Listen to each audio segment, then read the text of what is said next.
میں نے ایک شہزادے کے بارے میں سنا۔ اس کا قد چھوٹا اور شکل واجبی تھی۔ اس کے دوسرے بھائی خوب لمبے تڑنگے اور خوبصورت تھے۔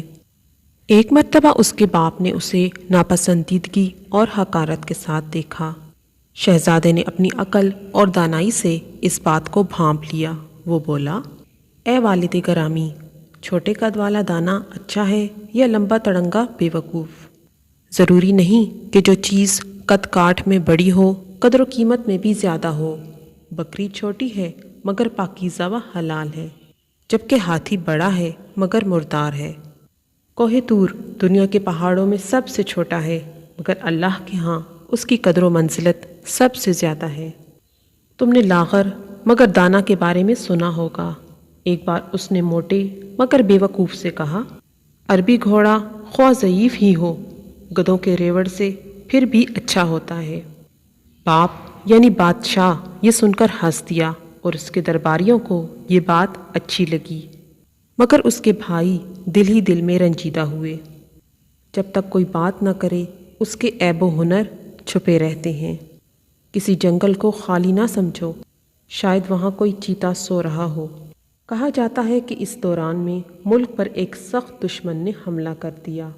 جب دونوں لشکر آمنے سامنے ہوئے تو سب سے پہلے میدان جنگ میں کودنے والا وہی شہزادہ تھا۔ وہ کہہ رہا تھا، میں لڑائی کے دن فرار ہونے والا نہیں ہوں۔ تم میرا سر خاکہ خون میں لتھڑا ہوا دیکھو گے۔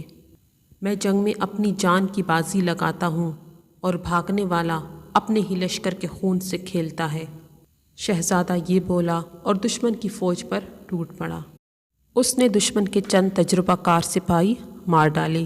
جب بادشاہ کے پاس پہنچا تو زمیں بوس ہو کر آداب بجا لایا اور کہا، میرا وجود آپ کی نگاہ میں حقیر تھا، مگر موٹاپے ہی کو ہنر نہ سمجھیے۔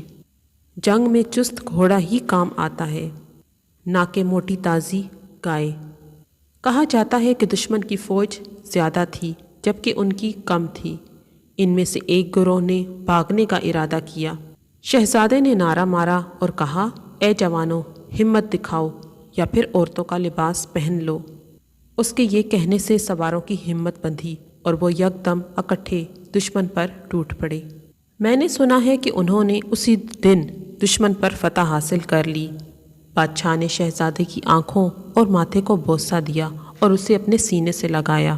ہر روز اس کی پسندیدگی بڑھتی رہی، یہاں تک کہ اس نے اسے اپنا ولی عہد مقرر کر دیا۔ دوسرے بھائی اس سے حسد کرنے لگے۔ انہوں نے اس کے کھانے میں زہر ملا دیا۔ اس کی بہن نے بالا خانے سے دیکھ لیا اور اس نے کھڑکی بجائی۔ شہزادہ حقیقت حال سے آگاہ ہو گیا۔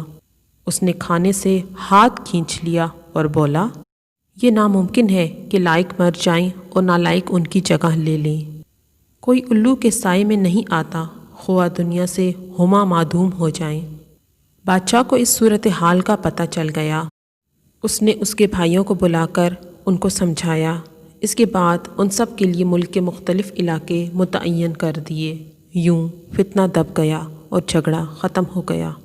قول ہے، 10 درویش ایک گدڑی میں سو سکتے ہیں مگر 2 بادشاہ ایک ملک میں نہیں سما سکتے۔ آدھی روٹی کھا کے اللہ کے بندے دوسری آدھی درویشوں کو ہیں دیتے۔ 7 ملک بھی بادشاہ فتح کر لے، اس کا دل دوسرے ہی میں اٹکا رہتا ہے۔